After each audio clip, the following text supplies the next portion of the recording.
Very bad good morning বন্ধুরা। সারাদিন বাড়িতে এত কাজ করি, তবু আমার বর এসে বলবে সন্ধেবেলে, সারাদিন বাড়িতে কি কি কাজ করেছো? সারাদিন বাড়িতে কি কি করি, একটা বউয়ের যে সারাদিন কি কি কাজ সেটা বরেরা জানে না। বাইরে গিয়ে একবেলা কাজ করে আসবে, সেটাই তাদের অনেক কাজ, রাজকার্য করছে। আমি দেখাচ্ছি, 1 মিনিট। এই যে ওলকপি চারাগুলো আছে, কাল বিকালে সব পুঁতেছি, সব ফ্রন্ট ক্যামেরায় দেখাচ্ছে। এগুলো একটু পরেই জল আসবে, জল দেব। রাজহাঁস আছে, তাদেরকে ছাড়া খেতে দেওয়া। একটা ছাগলও আছে, তার নাম লালি, তাকেও খেতে দেওয়া, দেখা, বাইরে বেঁধে দেওয়া।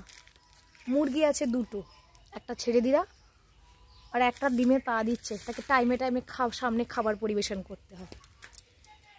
তো বউ বলে আমি কি করি, একটা বাচ্চা সামলাই, রান্না, তবুও কী করি।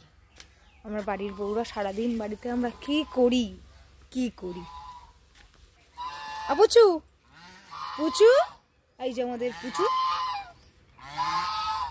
ওই আমাদের রাজহাঁস যাচ্ছে। লালি, এই আমার লালি, দেখ দেখ হাত খাচ্ছে, এই লালি, এই লালি বাচ্চা।